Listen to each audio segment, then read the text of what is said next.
Welcome to Josh's Green Garage and welcome to the final episode of the John Deere X580 home maintenance kit.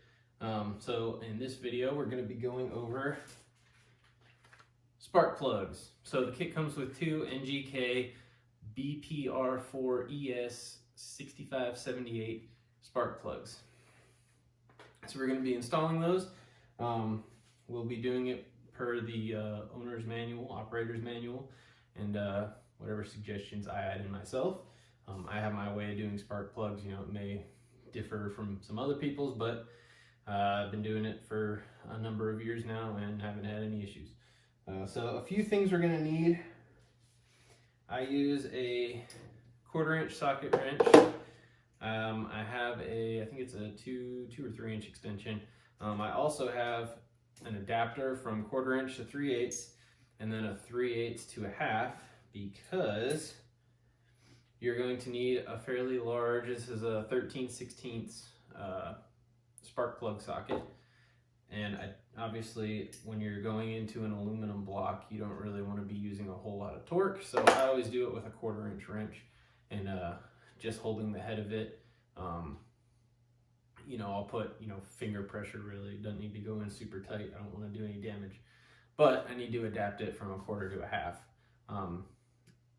The manual does give you a torque value, but I don't really trust my torque wrenches not that much. They're not the greatest quality. So, for stuff like spark plugs, I would rather just go by feel, to avoid, thinking I'm putting a certain amount of inch pounds and then turns out I'm putting that amount of actual foot pounds. That's obviously an exaggeration, but I don't want to risk it. Also, spark plug gap gauge. The spark plugs, of course. I have here some anti-seize, an industrial size container of it, and a nitrile glove, just so I don't get anti-seize all over my fingers.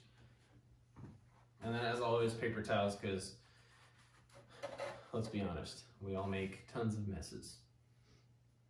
Oh, last thing, shop air. You want to blow out the area before you remove the spark plug, just so nothing gets inside the cylinder. It's not as big of an issue on these, being that it's oriented sideways.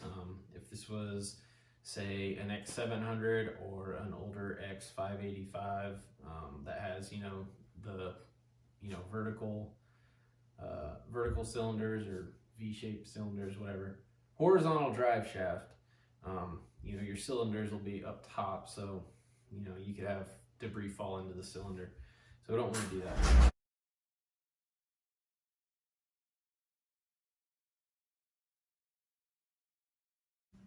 I want to apologize for my boiler. That thing drives me crazy in the winter. It is always going off, and I don't want to turn it off because I cannot afford to have that thing not turn back on. So bear with me with that thing turning on. So to do these spark plugs, we're going to start out, obviously, park the machine safely, and then lift hood. We're going to disconnect the spark plug wire on each side of the engine. So I'm going to show this side. I'll video doing this side. I'm probably not going to video doing the other side, but I'll at least show you what the other side looks like, just for reference. Obviously, it's going to be the same procedure, both sides. So we're going to remove the plug wire here. If you can't tell where this is at, it is on this side of the mower.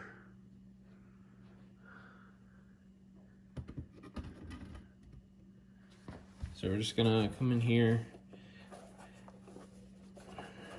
pull this off. Apparently it's on there pretty good. All right. So we'll pull that off, and then of course you can see your plug in there. Now this is where I'll take shop air or compressed air, and we'll just give a quick burst in there to blow any debris out of the way.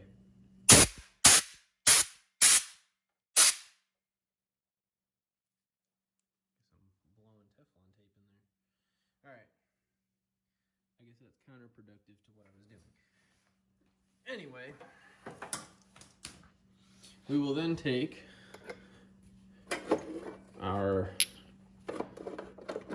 socket wrench set up with our adapters, this monstrosity of a tool, and take out our spark plug. A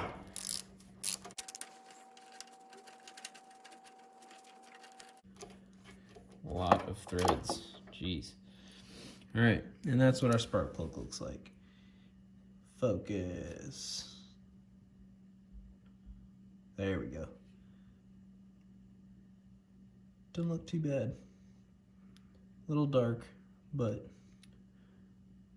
that's the initial, the first spark plug change, so. All right, moving on. So we're gonna inspect, it says first clean carefully with a wire brush. I'm not gonna clean it, obviously, I'm replacing these. But it says to inspect for, this is just, I guess, if you are, well, let me refocus back on the, okay. So this is just if you're checking it, if you're not necessarily having to replace it, you just wanna verify the condition. So this one to me looks really good. But you're going to check it for cracked porcelain, pitted or damaged electrodes, other wear or damage, and then replace as necessary. So we're going to replace it. So we'll grab our new plug, take it out of the box. Looks like this. You can see, so actually, okay, yeah, part number there again, BPR4ES. We'll take this plastic cover off. And then it says to check the plug gap with wire feeler gauge to change gap. Move the outer electrode to gap specification. So most of the time whenever I'm doing spark plugs, they always seem to be right about where they need to be. I haven't really had to adjust them too much. So this one, it says to gap it to 30 thousandths. So I'm not going to go too in depth if this is out of range. I'm gonna go past that part because it might take a minute to get it perfect. But here's 30 thousandths.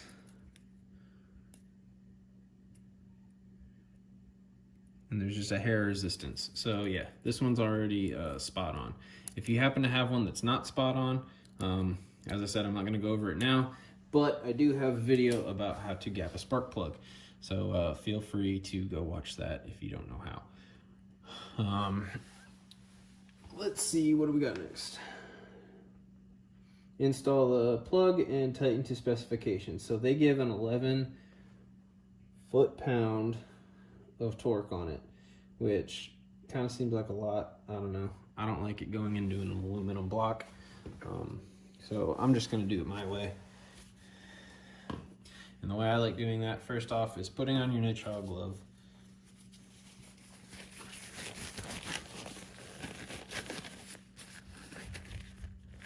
These, by the way, are the, I think, 7mm ones from Harbor Freight. They're very awesome. I would definitely recommend using this kind. The cuff goes up your wrist a little bit, so it really protects you from any mess you might be getting into.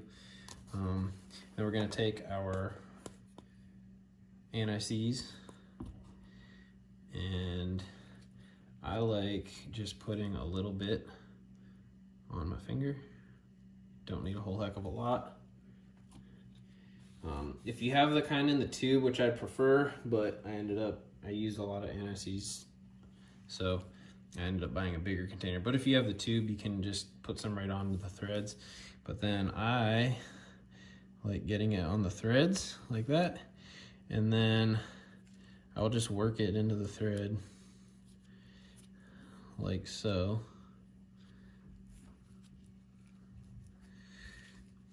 Maybe you need a little more. You don't want to like glob it on there super thick, but I do like at least having even coverage on all the threads. So we'll put a little more right on there. See where that gets us.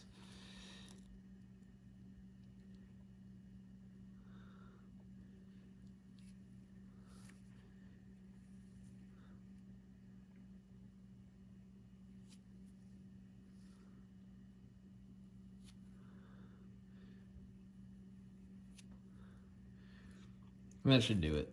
Try to get some off that very top next to the edge of it, like so.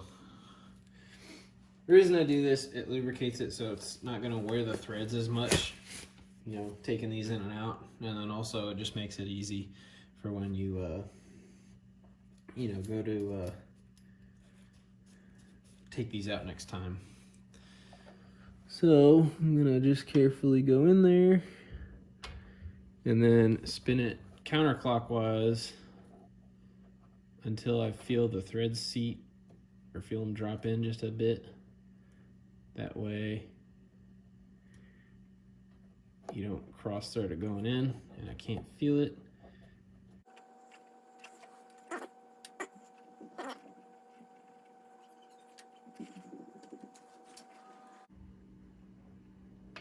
There. A very gentle drop in the threads. Those are pretty fine threads. So then once you get that threaded in there by hand,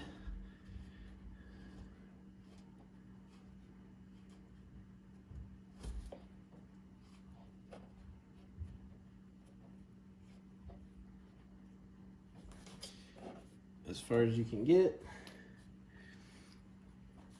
we'll then go to our socket. And like I said, I'm not trying to put a ton of pressure on this, so I'm just gonna hold it like with, you know, the head of this. And just put a little bit of pressure just on the head. About like that. It's not a lot. Oh, that rubber piece came off. So it's not a lot of pressure, but I would rather just check them on occasion and make sure that they're still tight rather than risk, you know, damaging those threads. So see if it says anything else. Connect spark plug wire and lower hood. So we'll push this back into place. Make sure you hear it snap in lightly. And that's it. We'll go to the other side and I'll just show you where it's at.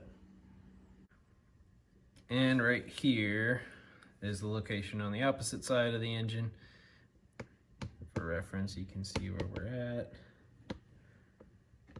Nothing too crazy, but we'll do that one the same exact way.